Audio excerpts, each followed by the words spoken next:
Hey everyone, welcome back. I'm Michael and we're going to be getting right back into some more Reddit stories. If you enjoy the video, make sure to leave a like and subscribe. Now, without further ado, let's begin. This story was posted by a user named Who Knows 2 in the AITAH and True Off My Chest subreddits. The post is titled AITAH for calling my mill on my fiance. My fiance 22M was injured over a month ago and had surgery to correct things just 2 days after the accident. I 21F have been by his side the entire time. I have more or less become his caregiver. In the last month, I have taken over the role of keeping our house together. I cook all the meals, take care of the pets, and stay up all night to tend to his endless needs. I take him to the bathroom and have been working remotely. I haven't left the house for more than an hour since the accident. I am not saying this to complain. I am grateful that my life allows me to support him in this way. My problem is his attitude. He was given very strong painkillers for the first 2 weeks after surgery. He had to extend his time on them and recently stopped taking them in the last week. When he was on medication, he thanked me, told me how much he loved me, and apologized at every step, though he didn't need to. Without the meds, he doesn't seem to recognize that I am helping him. Every dish I bring him is the wrong one. He yells for me, and when I come, he tells me to F off. If he's in pain, he expects me to fix it. I am exhausted. I can't do anything right, and it is wearing on me. I haven't slept in weeks and haven't seen a friend or family member in way too long. I can't even be on the phone for more than 10 minutes without it becoming an issue. After days of what turned into verbal abuse, I called my mother-in-law. I told her everything as soon as I saw that he was asleep. I cried for about 15 minutes. I felt terrible unloading on her like that, but I had so much built-up frustration that I just couldn't stop. She was very supportive on the phone, letting me know that I wasn't wrong to feel this way and allowing me to cry. After hearing everything, she was furious and ended our call to talk to her son. I heard him trying to defend himself through the door, but it was mostly just stammering. She flew up yesterday and put me up in a nice hotel. I haven't heard much from my fiancé since I left, but as I was leaving, he yelled at me for calling his mom. He said he didn't want to marry someone who couldn't be there for him in sickness. I told him I loved him and that I was sorry. I'm just so tired. He didn't care and just told me to go, saying his mom could do a better job for him than I ever could. So now I'm in my way too nice hotel room feeling like a major asshole. I need to know if I'm wrong here. Edit. He began weaning off painkillers 2 weeks ago and became fully dependent on over-the-counter medication this week. He did not stop taking them cold turkey. His doctors were heavily involved due to previous drug abuse. Edit 2. My mill is taking him back to their hometown once they can get flights together. I'll stay in this hotel until then. My fiancé doesn't want to talk yet, and honestly, I don't blame him. He knows what's coming and that I'm upset. I'll go visit him in a week, so I have until then to decide how I want to move forward. My mother called last night about a venue she found in my hometown, and when I told her what's going on, she said she doesn't want to spend a bunch of money on a pending divorce, so we are stepping back from planning. Not much more to add. I'm excited to see my pets and be able to sleep in my own bed. I'm going to try to get my sister to fly out here so I can have some company. That's pretty much it. I'm in serious awe of how I've let my life get like this, but oh well, today will be better. User Dragonfire Lettuce said NTA, but you've gotten a glimpse of your fiancé's lack of empathy and compassion. Please strongly reconsider if you want to marry a man capable of talking to you like this and treating you like he did. Under this comment, OP said, being away and able to process the last month of my life has been eye-opening. I couldn't imagine trying to care for a child under conditions like that. I can't imagine how frustrated I would be. His injury is in his arm. He can walk and use his left hand. I understand that he is in pain and that it's awful, but I have had a friend with much worse injuries help us move. I'm thinking about returning my ring. User Dartully said NTA, this man doesn't need to be your fiancé. Leave him as soon as you can. Accidents are what they are. Accidents. They happen all the time. Who is to say this is the last accident he'll have? If you feel like you can't do anything right with a person you want to spend the rest of your life with, then you should leave. Your fiancé is mentally mature enough to avoid abusive behavior. There's only so much a mother can do about her son's behavior once he is out of the house. Your mother-in-law won't be there forever. I hate to say it, but it's true. If she weren't there in this scenario, you have to ask yourself what you would do. You haven't slept and you haven't had time for yourself. User Jai Renee said NTA. Just because you're a caretaker doesn't mean that you have to neglect your own needs. Even live-in nurses get breaks. I'm glad you called his mom, and I'm especially glad that she came to your rescue. Take your well-deserved rest and don't communicate with him. Let his mom keep you updated until he's willing to apologize for his behavior and show you that he won't do it again. To this, OP said, she is amazing. She is not updating me at all, so I can assume it's a shit show over there. I'm trying really hard to relax and sleep, but all I feel is guilt, so it's hard. Update, I went home 2 days after posting. Things were sad. My mother-in-law had cleaned, but the energy in the house was a bummer. The first thing he said to me when I got back was, "I'm glad you're back. Can you make me a snack?" There was no apology, no accountability, just a task. He only talked to me when he needed something, and his attitude was worsening. My mother-in-law took the rest of his prescribed opiates, so I knew he wasn't using. The weekend following the mother-in-law debacle, my wonderful fiancé told me he had friends coming to stay for the weekend.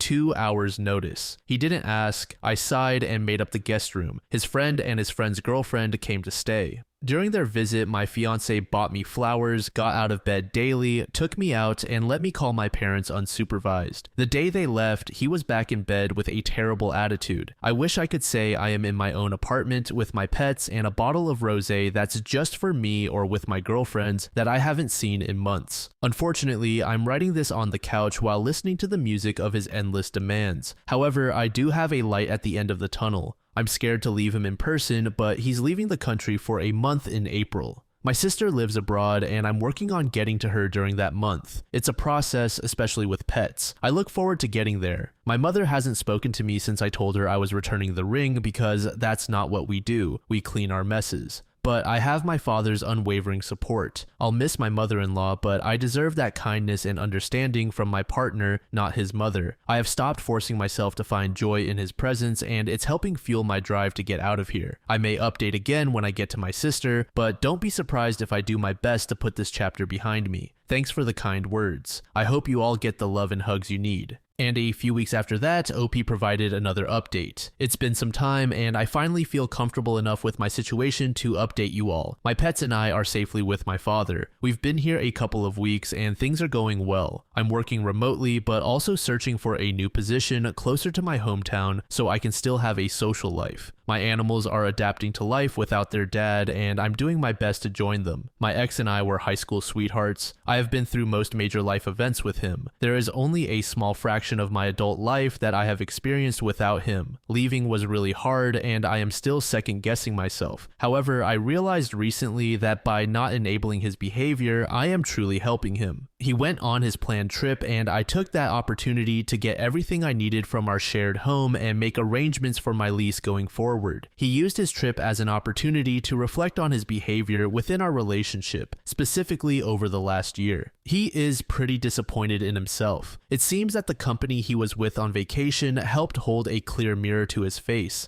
and he was really unhappy with what he saw. I feel bad that he's having such a hard time with this self-awareness, but I do appreciate the accountability that has accompanied it. I'd like to add that I don't hold any resentment toward him. I am hurt and disappointed in the way he felt he could treat me, but I don't hate him. I was sad to hear how upset he was with himself, though a little relieved that I wasn't being painted as the crazy ex I was sure he would portray me as. Since getting home, he has started therapy and is looking for a new sponsor. We talk about once a week so he can see his pets. I also don't mind the positive updates. When we talk, it's respectful. There is still a lot of love, but I've set boundaries that keep him from hounding me about our relationship. I have also started new therapy. This is my first serious breakup, and the aftershock is real. It's hard to lose your best friend, future husband, and father of your fur babies all at once. However, I am confident that this is essential for both of our growth. I'm happy that we can maintain a respectful, albeit small relationship. Who knows what the future holds? For now, I'm doing my best to be content with this new independence and grateful that my life can go through roadblocks and that I can get through them easily thanks to my amazing support system. I still haven't spoken with my mother. That will be much later, and I will be requiring a serious apology. I love my mom, but I'm not going to stand for her demanding that I make unhealthy choices to appease her so she doesn't have to be embarrassed by my broken home.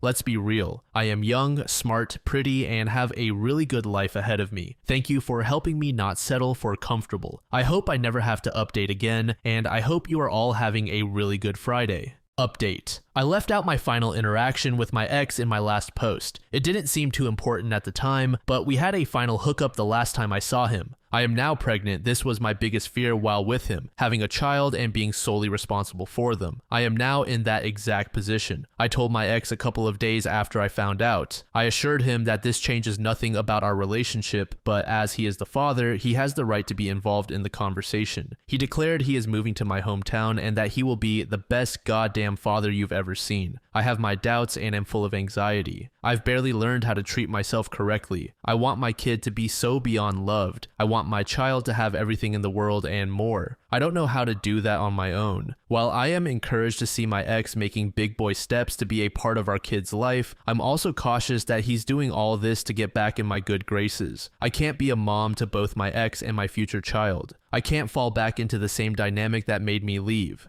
I am doing what I can to stay strong and hold my ground, but then he sends flowers or a massage certificate or a bump box. Every gift, every check-in text, and every mention of our baby gets me closer to going back to him. I don't really know why I'm posting this. I guess it's cathartic to get this all down in my own words. It's hard to write your own narrative in a small gossipy hometown. It's hard to be pregnant and single, but the hardest thing is telling your father that you're expecting no matter how old you are. I know we will be okay. I am already trying everything in my power to be a good mom. I am trying to be respectful to everyone regarding this situation, but damn, it's tough. Anyway, that's my ramble. I doubt anyone reads these anymore, lol, but I'm glad I said it. A few months later, OP came back with another update. My mom and I have always had a rocky relationship. I went to live with my dad as soon as I could decide and kept my contact with her minimal. After high school, I moved away for college and a good job with my ex. My mom followed me to my new city and we tried to rebuild our relationship. Unfortunately, I got scared of the choices I made while I was with her, so I went back to low contact and she moved back to my hometown. Recently, my life turned upside down. Long story short, my boyfriend and I broke up. I moved home and got a new better job. Then I found out I was pregnant. My dad has a full house, so I made the decision to move to my mother's guest house for my pregnancy so I can save more money for the baby and move out once they are around 2 months old. The timeline works for my finances, and I figured that since I'm just on her property and not in the main house, it might be easy to keep a low profile. How naive of me. After work each day, she comes over to check on me. She hasn't failed to offer me an alcoholic beverage, not once since I moved in. She chain smokes right outside my bedroom daily and stays late. I know it's her home. I know that she's very kind to have me here, but I'm growing a person right now. I am preparing myself for motherhood, single motherhood. I work long, demanding hours. I am stressed and isolated. I would love a drink, but I'm pregnant. I can't drink. The one time I brought it up, I was screamed at, and she asked me to leave in the morning. It was really upsetting and stressful. I feel like she comes here to bait me into picking a fight so she can pull every power play to make me feel small. So anyway, Mom, I love you. I am trying to give our entire family a healthy new member. I am trying to reestablish myself as an adult in the town where I was a child. I am trying to do better for myself and my baby. Please respect that for me. Please respect that enough for your grandchild. I love you. Please try to love me back. And thus, another few weeks after that, OP provided us with another update. It's been a while. My life has flipped in every direction, but I am finally in a place where I am happy and confident enough in my situation and decisions to loop my internet friends in. I started a new job several months ago. It was right up my alley and offered amazing pay. I was living with my mother in order to save up during my pregnancy, but once I started my job, I immediately moved out. Besides the pay and the career boost, I have found very meaningful relationships within the company. I met a group of coworkers on my first day that I was immediately attracted to. They are adventurous, kind, and outgoing people. I started building my relationships with them, and eventually they became some of the closest people to me. They have been supportive of all my struggles this year, and I would not have been able to get through my miscarriage without all the love they had to give me. I miscarried in my second trimester. It was hell. I have never been more upset with my body. I felt I had failed my child. There was nothing I could do to take that pain away. It still breaks my heart on a daily basis, but I have been getting through it and becoming a little stronger every day. My ex lost his mind when he found out. He said I took his family from him and that he would never forgive me. He threatened to sue for emotional distress that I had caused him. It was unbelievable.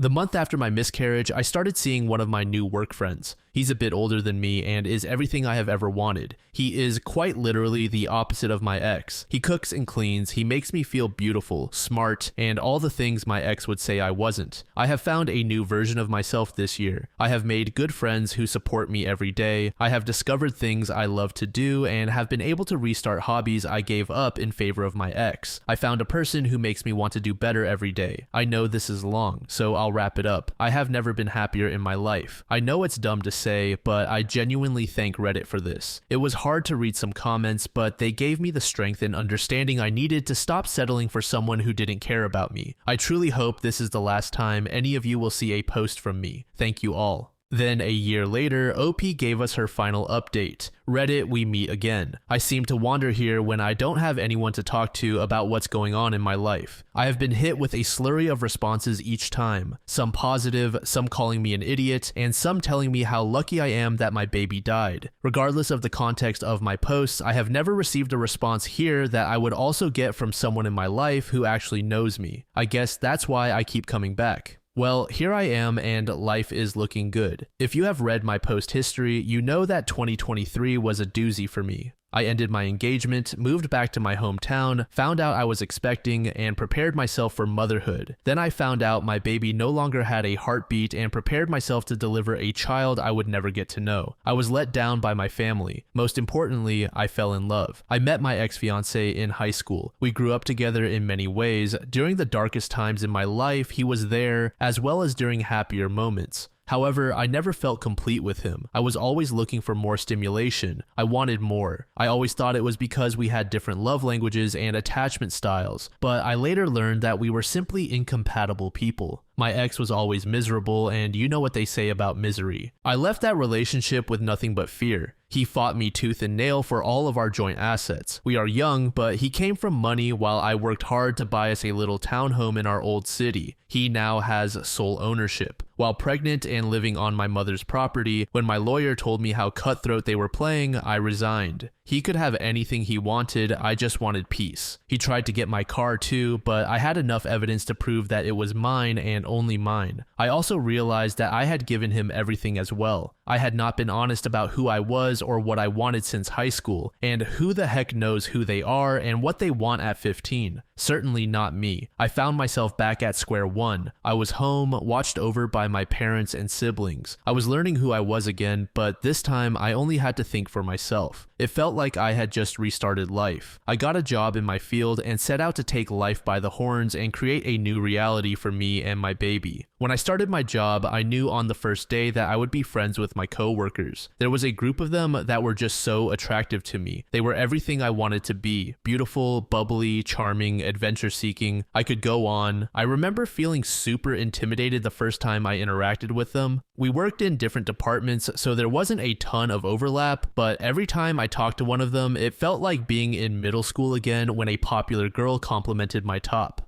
A month or two after starting my job, I got a wave of courage and invited them out with me that weekend. Obviously pregnant and starting to show, I offered to drive as well. They were in. We hung out that weekend, and from then on, I was just one of them. They became some of the closest people to me. In fact, I actually showed one of them this account. The group consisted of 6 people. They all meant the world to me, but one of them really stood out. He was also a director of his department, so we sat in on several meetings together. He caught my attention with his radiant smile and never-ending brilliance. He put out many fires in my department, which was like asking a librarian to perform surgery. Our responsibilities had absolutely no overlap. He was driven and kind, and he was almost 10 years older than me. I had hearts in my eyes. We started seeing each other pretty quickly, and he was my strength when I lost my baby. I spent every day with him. I would have to remind myself to go home, or I would just stay with him. But he couldn't commit to anything serious, and almost as soon as he became the best part of my life, he started climbing the ropes to the hardest part of life. He drew me in, cooked for me, held me while my world shattered, wrote to me, sang for me, and then took it all away.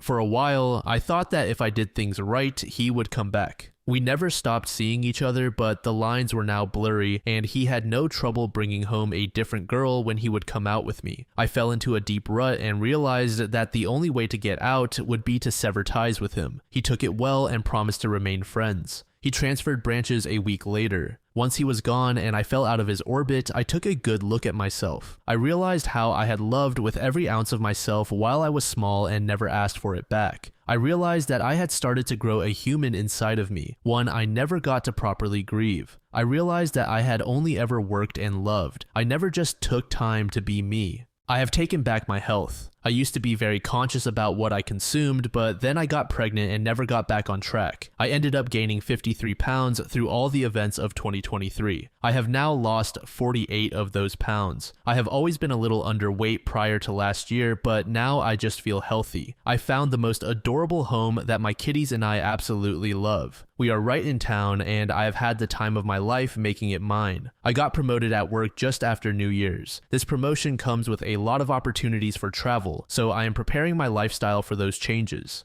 But most importantly, I have learned to have fun with boredom or sadness or anything else I need all by myself. I never thought I could do that. Last year took everything I ever knew and threw it out the window. I hope I never experience lows that low again, but I am endlessly grateful because now I know how good those highs feel. I don't think I will be opening this account again. Thank you all. User Ally CIA said, "I'm so sorry you had to go through so much pain and hardship this past year, but it sounds like you have faced it all and have come through to the other end as a mature, brave young woman. It's so nice to hear that you are learning to be content on your own. It can be super hard to do at any age. While I hope we'll get to read from you again in the future, I am so happy for you and wish you the best for a wonderful 2024 and beyond." User SM2 said, "I'm happy to hear about how things have been going for you. It seems that it has been extremely hard for you to navigate through all of this, but you have managed to come out of it stronger in every way possible. Here's to hoping your 2024 is filled with joy and happiness beyond your expectations.